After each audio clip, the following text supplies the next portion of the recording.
Scott Walker's toasted the GOP POTUS race, but he dropped an interesting dime on his way out, indicating the time has come for the remaining candidates and Republicans everywhere to team up and smite Donald Trump before he costs Republicans any chance at regaining the White House.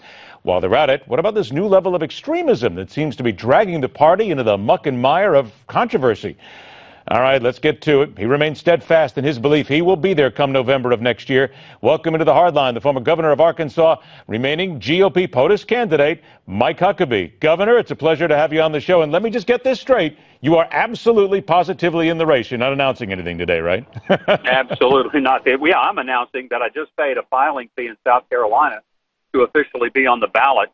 I wish I'd thought about this before. I would have called Scott Walker and said, hey, Scott, since you've already paid the fee, why don't you just transfer that over to us and we'll be happy to do it. But we actually paid. We improved the economy of South Carolina today, doing a little economic development. But we're in this for the long haul. We're in this to win it. And, I think the key for us, we know that this is a process that you have to be very careful how you use your money, use it wisely, be frugal, spend it like you were spending the taxpayers' money and like they wish that Congress would spend it. Let's talk about then doing something else that is prudent, at least as far as Scott Walker is concerned, and I alluded to it a few moments ago.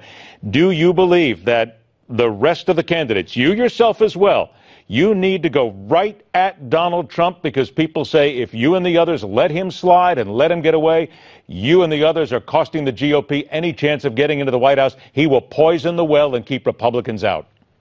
Well, I don't agree that it's my job to go after one of the other Republicans.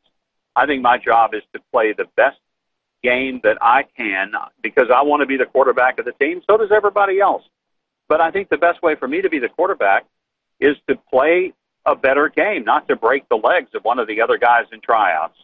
Is that game, though, if you're going to play it, part of making sure that your message gets out there and that his message gets buried? Because let's be very honest, there's a lot of people saying it's time for Republicans to get out of the sandbox, stop insulting everybody, which, of course, is the Donald Trump mantra. You've got to get over that. You and others have to help get people over that and make them understand that's not all Republicans, yes? Well, it's precisely the reason that I'm not going to spend my time beating up on Donald Trump or anybody else. I'm going to talk about my message. Now, the fact is, because I'm not willing to play the schoolyard third-grade game of getting in a spitting war with the other candidates, I pretty much got marginalized in the CNN debate because it was very evident that they had an agenda, and their agenda was to create conflict among the Republicans. I think what should have happened on that stage is every single Republican should have said, we didn't come here to beat up Republicans. We came here to get this country back on track. We came here to talk about how to improve national security, the economy, the infrastructure of our country, how to bring some stability to Medicare and Social Security, how to fight the Iranian deal. I mean, we could have gone through a litany of issues and just said, you ask us about each other, and we're just going to say, nothing doing. Here's what I'll talk about. I know that you're a man very deep in your faith. Dr. Ben Carson also very deep in his faith. And he made the comments about a Muslim possibly becoming president. Do you disagree, agree with him, or do you think he went too far? Well, it's not whether I agree or disagree. Here's the point. There is no religious test to hold public office in America. I'm less concerned about what faith a person has. I'm more concerned about the authenticity of their faith and how that plays out in their policies. I'm also concerned about a guy that believes he's a Christian and pretends to be, and then and says he is, but then does things that makes it very difficult for people to practice their Christian faith.